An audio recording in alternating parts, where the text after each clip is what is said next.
So a professor named Robin Dunbar, who's from Oxford, an evolutionary psychologist, says the average maximum number of stable relationships people are cognitively able to maintain at once is 150. So that means you could be on the low end of 100 or on the high end of 250. And then, of course, as you already think, and we've been kind of talking about this whole village and community idea, and is it better to have close friends or a lot of other friends and outside friends?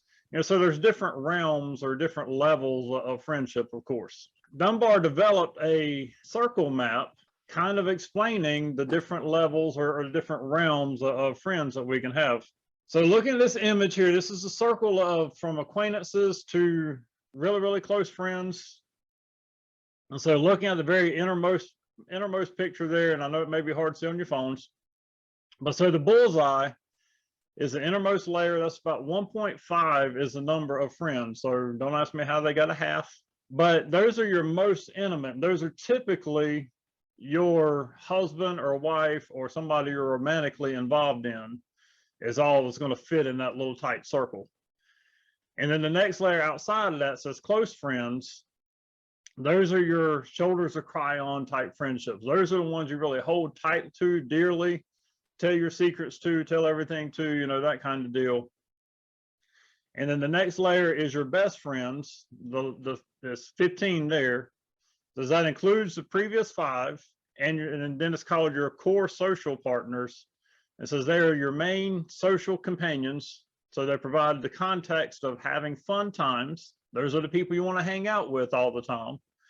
And it says you may even trust those people enough with your children. So that kind of gives you some kind of idea of trust and level of friendship there with them. And then the number 50, the good friends that are out there, those are the ones you might invite over for a barbecue sometime. If you want to have a cookout, you invite a bunch of friends over. And then outside of that, it still considers friends 150. And those may be the ones that you see once or twice a year. Those are your funeral and wedding type friends, or Easter at church kind of friends, or Christmas, that kind of deal where you don't see them regularly throughout the year. Maybe you talk once or twice, but you still consider them friends. And then beyond that, of course, you get to acquaintances, and then those people that, hey, I know their name, I can think of their face kind of deal. What limits our friendship? What makes it hard to be friends with others or with so many people? It's actually time. You don't have the time. I don't have the time to maintain relationships with 150 people. I may still consider them friends because we've known each other in the past or something like that, but to maintain a close relationship with them, I nor you really have the time to do so with only so few people. In fact, once again, back to the study, Robin says that it shows that there's about 200 hours of investment time to move from being a stranger to being a good friend. That's to within that 150 level. And a few months in there. So basically, it takes time and effort, of course. And we talked before, it takes hard work to keep a relationship going. It takes hard work to keep a friendship going. And you do have to use up your time, your limited resource of time to reach out to someone else. So, of course, with everything, we want to look at Jesus and see how he handles these different groups of friends, see what kind of friends he had around him, and what we might be able to learn from him. So, of course, if you know the story where he was baptized by John the Baptist, it was after that then he's traveling by the Lake of Galilee, and then he starts to call people to himself. And there he calls his first couple disciples. And then out of that, it grows to about 5. And he stops off at a wedding in Cana. And there's where he does, his first miracle, water into wine. But yet, whenever he leaves from the wedding, he actually doesn't pick up any other disciples at that point. John 2:12 says, after the wedding, he went to Capernaum for a few days with his mother, his brothers, and his disciples. So it didn't actually add to his following at that time, at least not of his disciples, but later on, he chooses 2 others. He finds John and James, the sons of Zebedee. And a little bit later, he finds Matthew and another James and Thaddeus and Simon and Judas. And all in all, eventually, as we know, he has 12 guys following him. And it's not until Luke 6:12 that tells us that Jesus spent all night praying to God about who his disciples were to be. And the next day, he called the 12 by name to be his disciples. We know that he also begun to have other people following him, because actually before 6:12, we had the story we talked about the other week where he and his disciples were walking through the grain fields and plucking heads of grain. And we talked the other time about how there were Pharisees there. The Pharisees were calling him out for allowing his followers to pluck heads of grain on the Sabbath. And so then we question, was it the Pharisees that why were there other people following him?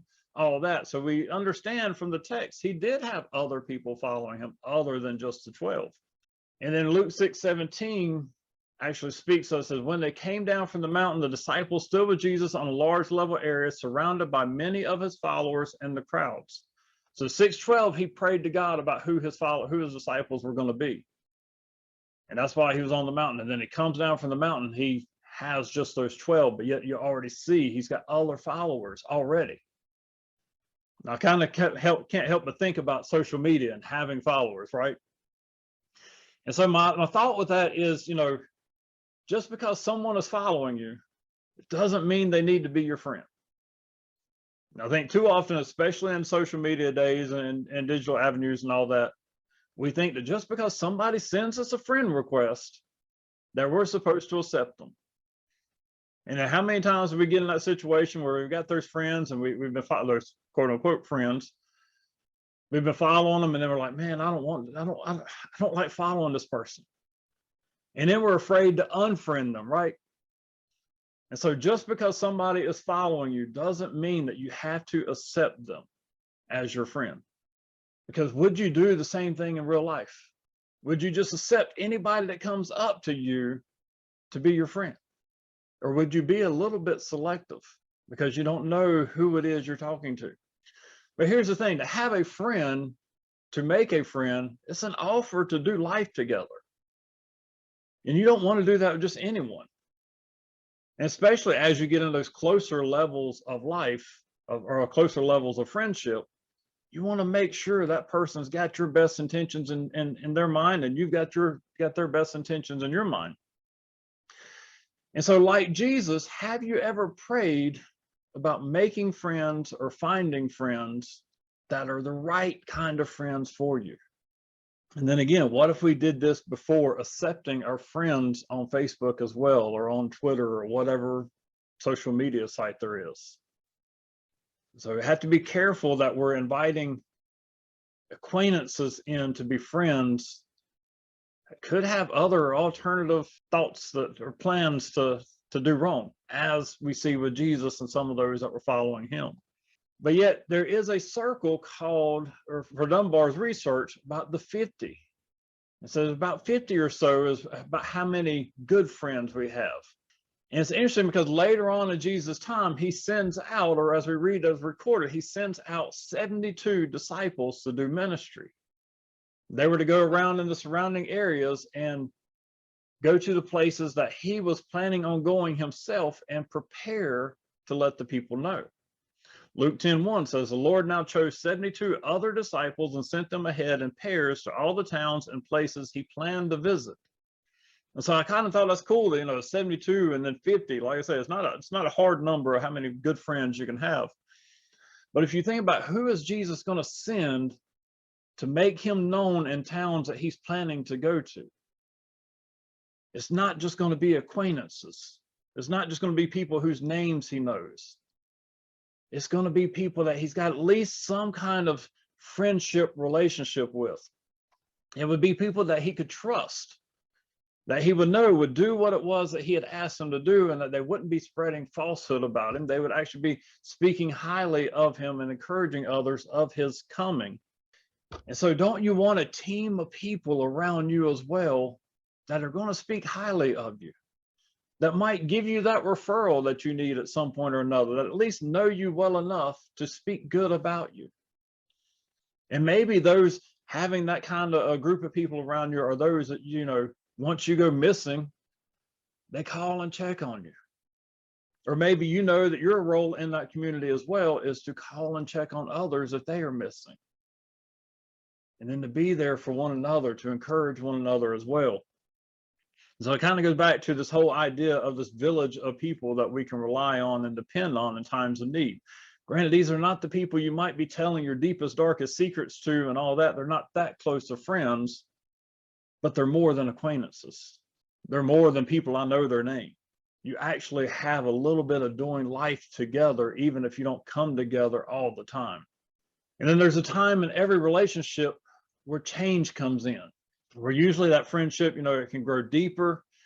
Maybe after you experience some kind of time, enough time together, as we looked at the 200 hours a minute ago, or as with Jesus and his disciples, as they travel along with him, they're going through various experiences, seeing miracles, seeing others and how they react to him, hearing his words.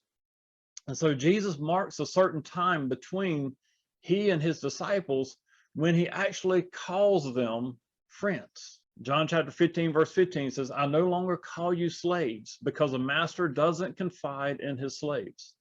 Now you are friends, since I have told you everything the Father told me. I said, you are my friends, not just your friends. So these are people that he can trust with all of his words. So now they have been invited out of just the small group of 50 or so good friends. Now they are known as close friends because he's saying that he knows he can confide in them. He's taught them everything that God has told him to teach. So how does it feel to you to have someone whom you've been a friend to, but you didn't really know how close of a friend they considered you? How does it feel for them to come up to you at some point and say, hey, thanks for being a good friend to me. I really appreciate you always being there for me. That's kind of friends that I know that we want as well. And so I kind of see like, maybe the disciples had only seen their roles as being, those fellow workers or slaves. Maybe they were so concerned, just seeing it as a pupil-teacher relationship. Who could think about Jesus being their personal friend or him considering them his friends? But instead, he's telling them, and I'll paraphrase here, you are not my slaves or my pupils, but you are now my friends. So their relationship had changed, it had grown, it had developed into something more than just acquaintances or good friends. So now they have moved into that best friend zone, I would say. So again, make sure that your friends that you have out there, the ones that you really consider your best friends, that they know where they stand with you. Because they may not for 100%. They may need to be encouraged with that, because I know it's extremely encouraging to hear how I've impacted a friend's life. And then that next level is that inner circle. And Jesus had his own inner circle as well. He had 3 guys that he had chosen out of his 12 best friends to be those close friends with him as he journeyed around. These are those that you may consider as close as blood. These are, as Dunbar said, your shoulders to cry on friendships, as they are the ones who will drop everything to support us when our world falls apart. And these to me are the true friendships we dream of having, the ones that we need to have. And whenever I hear somebody saying that they're so lonely, that they feel forgotten, or nobody understands them, I feel like these are the friendships they're missing. These are the friendships they need to build them up. And these are the friends that we need to be trying to be for others as well. And so we see that again with Jesus as he chose these 3, where they got to go on the highs and the lows with Jesus. You see, when Jesus went up on the mountain to see what we call the Mount of Transfiguration, where he had gone up there and had a meeting with Elijah and Moses, the text says that his clothes became dazzling white, far whiter than anything that you would use bleach on. He had a glow about him. He had God's glory showing through him, is what we know it as. And along the way with him, the 3 that he brought with him was Peter, James, and John. He called them specifically to go on this journey with them. And then whenever shortly after the woman had touched the hem of his robe and was healed, we had Jairus there who had told Jesus that he needed to come to his house because his daughter was sick. and she was on the verge of death. And in fact, whenever they got there, all the people told them that the girl had already passed away. And Jesus once again told James, John, and Peter, come with me, come into the house. And they got to go in while everybody else stayed outside. And while they were inside, Jesus raised her back to life. And again, his inner circle, his closest friends were right there with him. And then at the Garden of Gethsemane, just before Jesus was about to be betrayed, before he was about to be crucified, it was Peter, James, and John that he invited to go with him to the garden. They were the disciples who he kept going back to after he'd been praying in the garden for this cup to pass. They were the ones he'd come back to and say, can't you stay awake long enough to pray with me? Because he needed their friendship in that way. He needed to be able to rely on those three guys to pray with him. Those were his ride or die guys. Those were the three that were closest to him. So again, we need relationships just like these. When we're hurting, when we're in need, we need to have those people that we can call upon and say, hey, let me tell you what's going on in my life. Let me tell you how I failed, how I've been hurt. And these are people that won't judge us because of what has happened to us. Many times we just need somebody just to listen, just to hear us out without judgment, not to try to fix things, just to be there for us in our time of darkness. And so as we've been talking about community these past few weeks, I want to point out that we need friends in our community. In fact, community is made up of friends, right? It's people that we know, whether they're on the good friends, the 150 or so, or whether they're all the way to the closest friends. Our community needs to have each of these within it, as we see modeled by Christ himself. Because again, we're not created to be alone. God has plans for us. He has friends out there for us, and he has a community for us. He has our village of people. But as we've been talking about, especially with our Tuesday night study, we need to be intentional about finding who our friends are, who our community is, who our village is that we need to be surrounded by. And so even again, if we look at Jesus's life, was he not intentional about who he allowed into his friendship circles? He picked his own people. From the very beginning, he chose the disciples that were going to follow him. And then even then he prayed about making sure it's the same 12 that he had asked to follow, or that had come along to follow him. And then out of all the others, he chose 72 to go out and be his ambassadors in the local area, to be those encouragers, to speak well of him in the towns he was still about to head to. And then out of that, he had his 12 that were his closest friends, or his best friends. And then from that, he had his 3 closest, most dear friends. Again, he chose each and every level. Friendship doesn't just happen out of happenstance. It does take us to make sure that we're putting into it what needs to be put in. We need to be intentional about it. And so with that, we want to be sure that we are praying for friendships. Pray about those that you let speak into your life, and for those that you may need to be there to speak into their lives. And remember, don't just accept anyone. Pray about them. Pray about community. Pray for community to come around you. Pray about your place in community and how you can be friends to someone else and how you can be there for someone else. And then let me encourage you with this as well. In case you don't know already, Jesus wants to be your friend. Too often we look at our own relationship as followers of Christ. Too often we still see ourselves in that slave and master, master and slave, teacher and pupil relationship. But Jesus wants something more, and he tells us, he gives us something more. In John chapter 15, verse 9 through 17, it says, Jesus says, I have loved you even as the Father has loved me. Remain in my love. When you obey my commandments, you remain in my love, just as I obey my Father's commandments and remain in his love. I have told you these things so that you will be filled with my joy. Yes, your joy will overflow. This is my commandment. Love each other in the same way I have loved you. There is no greater love than to lay down one's life for his friends. You are my friends if you do what I command. I no longer call you slaves, because a master doesn't confide in his slaves. Now you are my friends. since I have told you everything the Father told me. You didn't choose me, I chose you. I appointed you to go and produce lasting fruit so that the Father will give you whatever you ask for using my name. This is my command, that you love one another. So are you Christ's friend? He makes his offer of friendship right there for us. He says that if you are his friend, then you will do his will. If you are his friend, you will obey his command. If you are his friend, you will love one another. And that's his greatest call on us. To love one another, to be there for one another, to be friends with one another, to encourage, to support, to help one another. But remember, he chose us. We didn't choose him. He chose us because he loves us.